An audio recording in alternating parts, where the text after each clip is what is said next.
maalmahan waxaan idaacadaha caalamka ka maqlaynay warar sheegaya in ruushku duulaanka uu kusoo qaaday Ukraine uu u isticmaalay bambooyin vacuum ama thermobaric.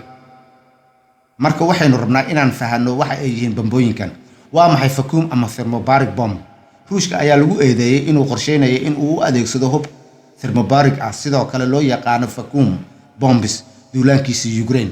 Kuwani waa kuwo muran badan dhaliyay sababtoo ah aad ayay ugu xun yihiin qaraxyada caadiga ah ee cabirkooda la midka ah. Waxayna saameyn xun ku yeeshaan qof kasta oo ku sugan aagga qaraxo ka dhaco. Sidee buu u shaqeeyaa bamka vacuumka?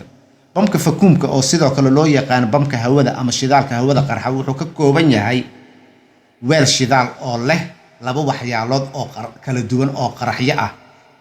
Tani koowaad waxaa laga soo ridi karaa gantaal ama lagu soo ridi karaa bam laga soo tuuro diyaarad markay gaadho yoolkeeda. Qaraxa ugu horeeya wuxuu furayaa weelka oo si weyn u kala firdhiya shidaalka sida daruur ahaan. Daruurtuna waxay geli kartaa dhismo kasta oo furan ama dhufaysyo aan gebi ahaanba lahayn dabool ama kor ka feedan. Dabadeed tan labaad ayaa qarxisa daruurta taasoo keenta kubad dab ah oo aad u weyn ama holac weyn, mowjad qarax weyn oo vacuum ah kaas oo nuugaya dhammaan oksijiinta ku xiran aaggaasi. Hubka wuxuu burburin karaa dhismayaal adag iyo qalabyo wuxuuna dili karaa ama dhaawici karaa dadka.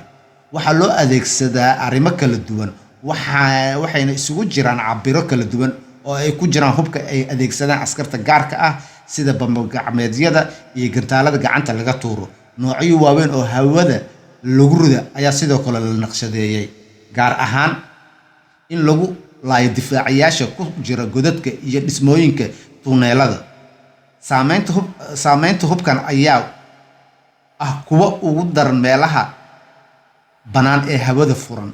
Sanadkii 2003 Mareykanka waxa uu tijaabiyay bam culeyskiisu dhan yahay 9800 kilogram kaas oo lagu naaneyso hooyada dhammaan bambooyinka. 4 sano kadib Ruushka wuxuu sameeyay qalab la mid ah kaas uu Mareykanku sameeyay uuna u bixiyay aabaha dhammaan bambooyinka. Tani waxay abuurtay qarax u dhigma bamka caadiga ah ee 44 taas oo ka dhigaysa walxaha qarxa ee ugu weyn adduunka. Bambooyinkan vacuumka ayaa inta badan loo adeegsadaa deegaanada magaalooyinka. Waa maxay xeerka dagaalka ee bambooyinka vacuumka? Ma jiraan sharciyo caalami ah oo gaar ah oo mamnuucaya isticmaalkooda, laakiin haddii waddan uu u isticmaalo si uu u beegsado dadka rayidka ah ee ku nool meelaha la dhisay iskuulada ama isbitaalada, markaas waxaa lagu xukumi karaa dambi dagaal sida waafaqsan heshiisyada Hague ee 1899 iyo 1907. dacwad oogaha maxkamadda caalamiga ah ee dambiyada Karim Khan ayaa sheegay in maxkamadiisu ay baari doonto dambiyada dagaal ee laga yaabo inay ka dhacaan dalka Ukraine. Halkee hore loogu isticmaalo hubkan thermobaric laga soo bilaabo dagaalkii labaad ee adduunka markaas oo ay markii hore adeegsan jireen ciidamada Jarmalka si ballaaran looma horumarin ilaa 1960meeyadii markaasoo Mareykanku uu adeegsaday Vietnam. Mareykanka ayaa sidoo kale u isticmaalay Afghanistan ugu horeyn 2001 si uu u burburiyo xoogii Al-Qaacida ee ku dhumaalaysanaya godadka buuraha Tora Bora. iyo 2017 oo uu adeegsaday xoogga dowladda Islaamiga ah.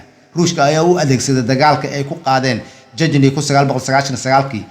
Hubka Herkulbeega ah ee thermobaric oo Ruushka sameeyay ayaa lagu soo waramayaa in loo adeegsaday dagaalkii sokeeye ee Suuriya ee uu adeegsaday nidaamkii Bashar al-Assad.